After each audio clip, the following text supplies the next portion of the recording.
Bismillahirrahmanirrahim. Assalamualaikum warahmatullahi wabarakatuh. Alhamdulillah, alhamdulillahi rabbil alamin.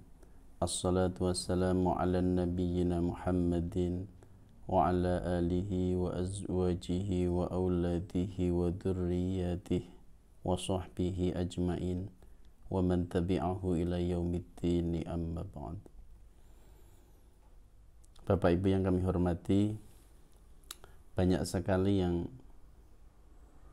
bertanya kepada kami tentang jenis riba atau bentuk-bentuk riba itu apa saja. Secara umum, para ulama ada yang berbeda pendapat tentang penggolongannya. Maka kami sebutkan yang paling masyhur, yang umum saja. Yang pertama, riba itu dibagi menjadi dua, yaitu riba berdasarkan akad jual beli dan riba yang berdasarkan akad hutang piutang, atau dalam bahasa para ulama, riba yang berdasarkan al-bai' atau al-qard, dari jual beli atau dari hutang.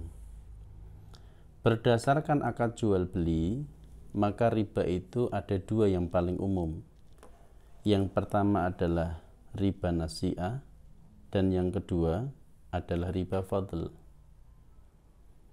Riba nasi'ah adalah riba yang terjadi pada akad jual beli dengan sistem pembayaran tempo dan di dalamnya mengandung ziyadah atau tambahan. Ada bunga, ada administrasi, ada interest, faidah, atau apapun istilah mereka. Selama ada akad jual beli, kemudian pembayarannya menggunakan sistem tempo dan di dalamnya ada tambahan-tambahan, maka itu namanya adalah riba nasi'ah, yaitu riba yang disebabkan karena faktor waktu. Riba nasi'ah terjadi pada akad-akad di perbankan secara umum. Seperti kita beli rumah KPR, itu jenisnya adalah riba nasi'ah, karena di situ ada kita berhutang kepada bank untuk membeli sebuah rumah dan kita diwajibkan untuk membayar sejumlah bunga, denda, atau penalti jika terjadi. Juga terjadi pada jual beli kendaraan seperti leasing dan yang lainnya. Kemudian riba yang satunya lagi yaitu riba fadl, yaitu riba yang terjadi pada jual beli dengan kadar atau dengan barang yang sama, yaitu barang-barang ribawi. Kita tahu barang ribawi ada 6. Terjadi pertukaran barang-barang ribawi tapi dengan jumlah yang berbeda. Kalau di dalam hadis itu keterangannya adalah ada seorang sahabat yang memiliki korma yang bagus sekali, anggaplah 1 kilo. Kemudian Nabi Muhammad bertanya, kamu dapat korma sebaik itu dari mana? Karena di sini nggak ada korma yang sebaik itu. Beliau menjawab, saya menukarkan 2 kilo, anggap aja 2 kilo korma di sini ya Rasulullah, saya tukarkan dengan korma ini 1 kilo. Jadi 2 ditukar dengan 1, tapi dengan kualitas yang lebih baik. Maka Rasulullah mengatakan dalam hadis itu riba, jangan lakukan. Maka Rasulullah memberikan solusi, kamu jual dulu punyamu 2 kilo tadi, setelah dapat dinar atau dirham, kamu belikan yang 1 kilo yang bagus itu, baru sah. Seperti di zaman modern sekarang, itu pun terjadi Pak, Bu. Yang paling masyhur itu di saat menjelang lebaran, kita sering ada fenomena tukar uang baru. Uang lama 110.000 ditukar dengan uang pecahan baru senilai 100.000. Jadi 110 yang kumel gitu ya kira-kira, ditukar dengan 100.000 yang kualitasnya masih baru dan pecahan. Nah, ini termasuk riba fadl, yang dimana sesuai dengan seperti hadis tersebut. Kalau hadis tersebut yang dibahas adalah kurma dan itu barang ribawi, yang ini yang dibahas adalah uang dan itu termasuk barang ribawi. Oleh karena itu solusinya adalah kalau panjenengan tuker di jalan-jalan itu kan haram ya. Karena kita menukar uang 110 dengan 100.000 itu haram. Karena menukar barang yang sejenis, barang-barang ribawi. Maka solusinya adalah kalau memang Anda mengharapkan uang baru dengan pecahan dan halal, maka panjenengan bisa memberikan upah kepada seseorang, kemudian tukarkan uang yang jenengan pengen tukarkan, bayar jasa dia, dan jenengan akan mendapati uang baru dari Bank Indonesia atau bank-bank yang sudah menyediakan penukaran uang tanpa biaya. Membayar upah malah halal, malah boleh. Atau kalau Anda tidak bisa membayar upah dan tidak ada orang yang dikasih upah, tidak ada orang yang dimintain tolong, maka jangan kaku, nggak harus baru kok. Yang penting kan pecah.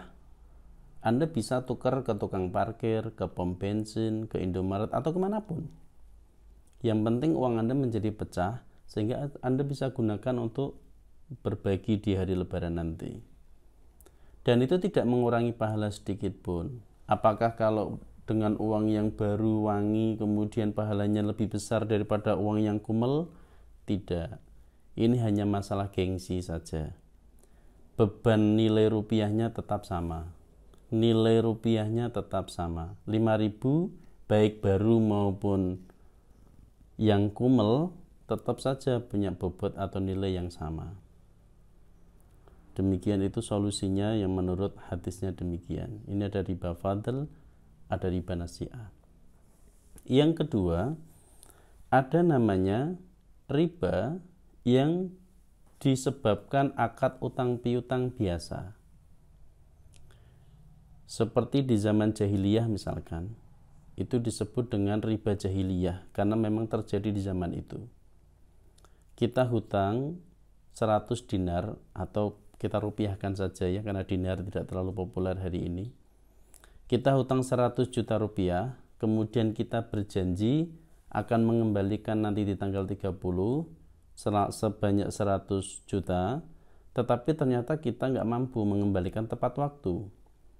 Sehingga oleh si pemberi hutang boleh membayar di atas itu dengan cara membayar riba. Misalkan 100 juta menjadi 150 juta, boleh dibayar 2 bulan.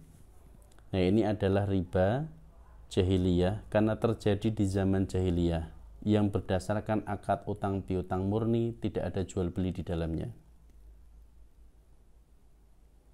Riba ini kalau ditarik ke era modern, ini seperti riba yang terjadi pada kartu kredit.